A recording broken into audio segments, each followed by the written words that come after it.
Salut, aujourd'hui comment diviser les pieds de fraisier. Alors là c'est l'époque de diviser les pieds de fraisier qui ont été non remontants, c'est-à-dire la variété la plus connue, la gariguette. Donc il existe, vous voyez, pour diviser les pieds de fraisier, il existe ce système-là, donc vous voyez, les stolons. Mais moi je vais vous apprendre une méthode encore plus facile et encore plus rentable. La division du pied mère. Vous voyez, parce qu'un pied de fraisier, c'est une plante vivace.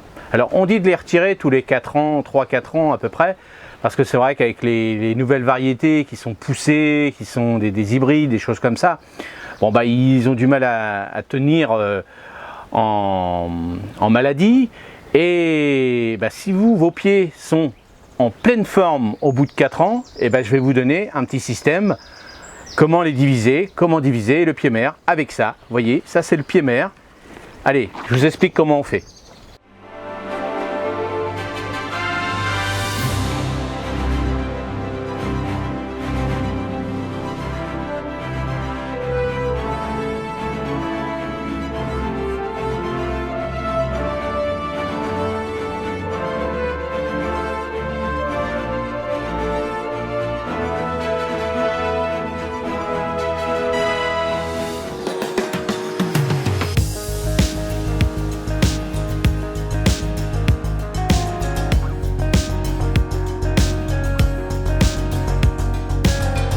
Alors tout d'abord, on coupe toutes les feuilles à peu près à 10 cm. Je vous rappelle, il faut que vos pieds soient exempts de maladies.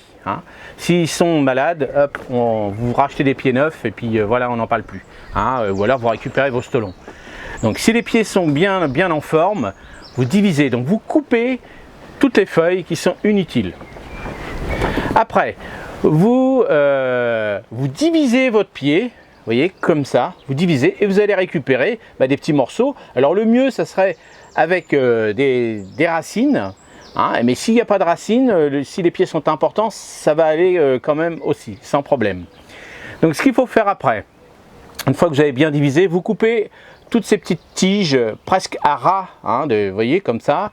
Vous coupez et vous plantez un par un. Alors le mieux, c'est dans des petits godets avec un terreau légèrement acide. Si vous pouvez faire un quart de terre de bruyère avec votre terreau, ce sera bien parce que les fraisiers aiment bien l'acidité.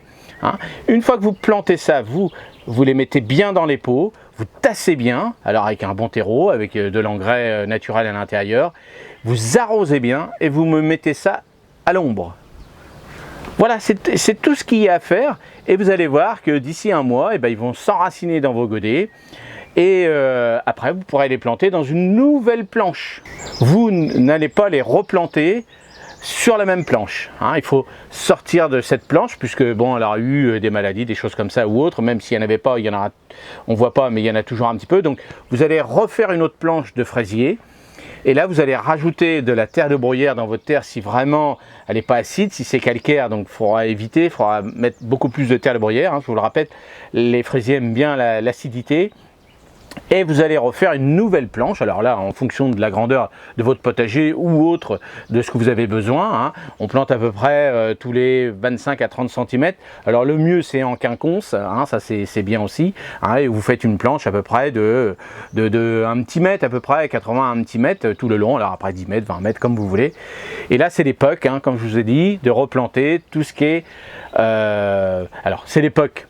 Bien sûr, si vous partez le temps que les plantes vont faire leurs racines dans les godets, ça va être à peu près mi-août à peu près, on va dire à peu près mi-août. Et là, vous les replanterez à peu près début septembre. Ça sera la période où on va les planter vraiment dans le jardin. Et donc là, ça sera vraiment la période pour planter les fraisiers. Les plantez pas avant. Si vraiment c'est très rapide chez vous, gardez-les dans les petits godets. Parce que bon, au mois d'août, il fait quand même chaud. Et il faudra arroser tous les 5 minutes. Alors il faut mieux les garder un petit peu à l'ombre pour garder un peu la fraîcheur. Mais bon, si vous êtes là, si vous ne partez pas en vacances au mois d'août, plantez-les dans votre nouvelle planche. Mais là, vous allez déjà préparer votre planche, vous allez bien la labourer, nettoyer, enlever toutes les mauvaises herbes, entre parenthèses, les mauvaises herbes, et puis préparer votre planche de futurs fraisiers. Donc là, je vous rappelle, c'est la plantation des fraisiers non remontants. les plantations des variétés remontantes se feront l'année prochaine au mois de mars. On fera le même système, on pourrait faire le même système, c'est exactement la même chose, mais on fera ce système-là plutôt en hiver. Donc à partir de septembre, octobre, on va diviser ce pied-là et on remettra dans les godets, qu'on laissera hors gel, on va dire, parce que dans les petits godets, normalement ça gèle pas, mais on fera attention quand même.